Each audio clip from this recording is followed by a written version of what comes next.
खीरे को किसान का कमाऊ पुत कहा जाए तो कोई अतिशयोक्ति नहीं है, क्योंकि 1 एकड़ खीरे का किसान 10 एकड़ के बराबर है।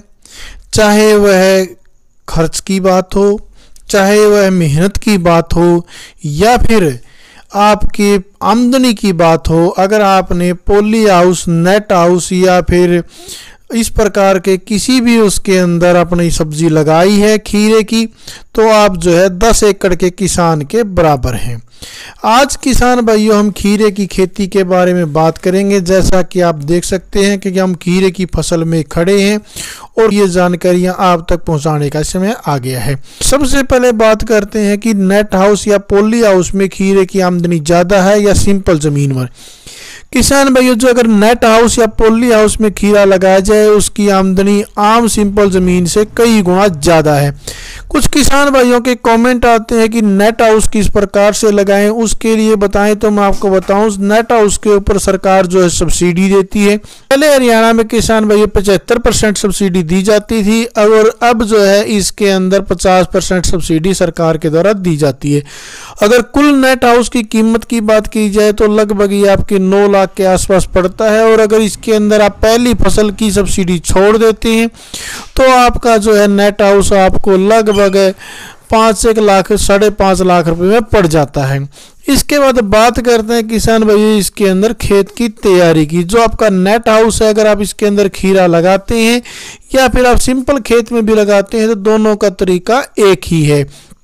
आइए बात करते हैं खेत की तैयारी की। सबसे पहले किसान भाइयों आपको खेत के अंदर 15-20 ट्राली जो है गोबर की गली सड़ी खाद डालनी है। उसके बाद आप इसके अंदर जो है जुताई करेंगे हर्रों से। 2 बार आप इसके अंदर हर्रों से जुताई करें। उसके बाद अगली 2 बार आप जो है पलाऊ हल से इसकी जुताई करें। उसके बाद जो है 2 बार आप इसके अंदर रूटावेटर लगाएं। आपका खेत तैयार है।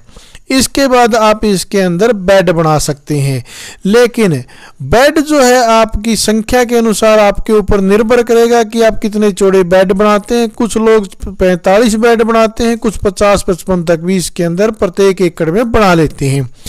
अगर आप इसके अंदर गोबर की गली सड़ी खाद नहीं डालते हैं तो आप इसके अंदर अपने फर्टिलाइज़र का भी प्रयोग कर सकते हैं। फर्टिलाइज़र की अगर बात की जाए तो किसान भाई प्रत्येक एकड़ के अनुसार ज़्यादा फर्टिलाइज़र की ज़रूरत नहीं पड़ती। केवल 1 bag DAP, 1 bag single super और 1 बैग पोटास का आप इसके अंदर डालें।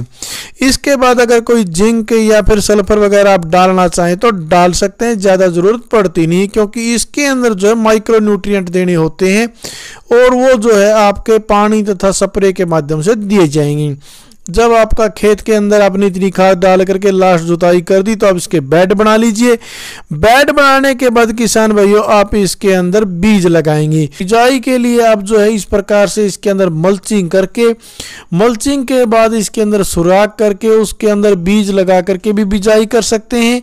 अगर आप इसके अंदर मल्चिंग करके बिजाई नहीं करना चाहते हैं तो आप अपनी पौध वगैरह बना करके ट्रे में उसके साथ में भी इसके अंदर बिजाई कर सकते हैं, उनकी पौधों की भी।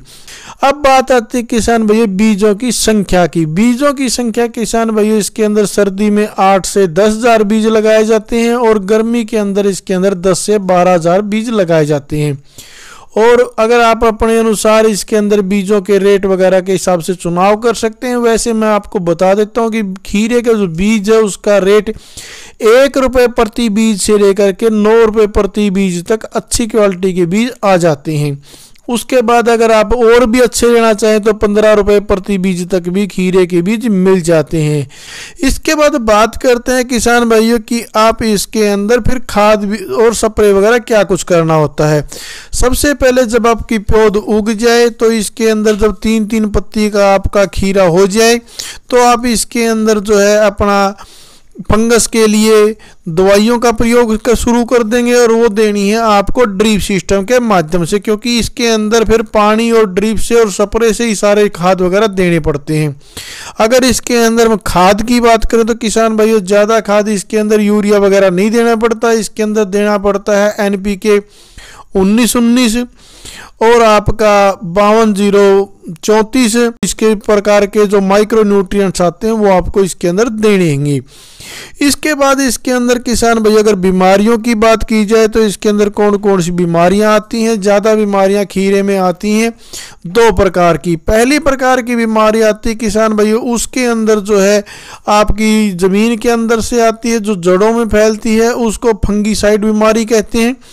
उसके लिए जो है आप फंगस के स्प्रे करेंगे, साथ में जो है फंगस की दवाइयाँ आप जड़ों के अंदर देंगे और ये दवाइयाँ आपको हर 10 दिन के अंदर देनी होंगी ताकि इसके अंदर फंगस ना आए और आपकी फसल खराब ना हो। और अगर आप इसके अंदर बीमारी आने के बाद अगर इसके अंदर स्प्रे वगैरह करेंगे या दवाइयाँ देंगे तो आपकी फसल भी खराब हो जाएगी और आपको इसके अंदर स्प्रे वगैरह और दवाइयाँ वगैरह भी ज़्यादा देना पड़ेगा। इसी प्रकार से किसान भाई इसके अंदर जो दूसरी बीमारी आती है इंसेक्टिसाइड की। इंसेक्टिसाइड में किसान भाई इसके अंदर आती है वाइट फ्लाई, सफ़ेद मच्छर जिसको कहते हैं, और इसके साथ में आता है इसके अंदर जो है आपकी थ्रिप्स है, लाल मकड़ी है, या कोई फिर इस प्रकार से तेला वगैरह आ जाता है। उसके लिए आपको समय समय पर स्प्रे करते रहना होगा। स्प्रे आप अपने क्षेत्र और आपकी सुविधा के अनुसार चुनाव करके इसके अंदर स्प्रे वगैरह कर सकते हैं। इसके बाद बात करते हैं किसान भाई इसकी तुड़ाई की। तुड़ाई इसकी जो है आपकी 35 दिन से 45 दिन के बीच में इसकी तुड़ाई आ जाती है, तो 38 दिन के आसपास आप इसकी तुड़ाई करके अपने लिए इसका जो है बाजार में बेच सकते हैं। अब बात करते हैं किसान भैया इसके भाव की। भाव जो है लगभग इसका 10 रुपये से 30 रुपये के बीच में रहता है, लेकिन 10 रुपये तो कभी कभार जाता है और ज़्यादातर इसका 25-30 रुपये प्रति किलो ही बाजार में भाव रहता है। और अगर बात की जाए ज़्यादा भाव की तो कई बार जो है इसका 50-60 रुपये किलो तक भी भाव चला जाता है जब इसकी शुरू में तुड़ाई होती है। और इसकी तुड़ाइयाँ जो है सर्दी में किसान भाइयों लगभग आपकी 80 दिन तक तुड़ाई होती रहती है, और जो गर्मी की फसल है वो आपकी तुड़ाई 90 दिन तक या 100 दिन तक देती है। 3 महीने आपकी तुड़ाई देगी। इस प्रकार से किसान भाइयों अगर इसके हम वेट की बात करें तो वेट जो है लगभग इसका 500 क्विंटल के आसपास हो जाता है। कई बार यह कम भी रह जाता है और कई बार यह 600 को भी क्रॉस कर जाता है। बाकी सारी चीज़ें किसान भाइयों किसान की जो मेहनत, मौसम और मंडी के ऊपर निर्भर करती है, लेकिन आप 8-10 लाख रुपए का खीरा आराम से अपने खेत के अंदर निकाल सकते हैं। इसके बाद बात करते हैं किसान भाइयों इसके अंदर घाटा लगने की संभावना 2 प्रकार से आती है। पहली संभावना किसान भाइयों जब आप इसके अंदर स्प्रे वगैरह नहीं करते और बीमारी आ जाए तो फिर घाटा ही घाटा है, फिर आपके असली दाम भी पूरे होने मुश्किल हैं। दूसरा, मौसम अगर विपरीत हो जाए तो भी घाटा आ सकता है, और बाकी चीज़ों के कारण घाटा इसके अंदर नहीं आता है क्योंकि खीरा जो है बहुत ज़्यादा मात्रा में उतरता होता है। तो किसान भाई इस प्रकार छोटी जानकारी है, आपको कैसी लगी आप हमें कमेंट करके जरूर बताएं। धन्यवाद किसान भाइयों। जय जवान जय किसान।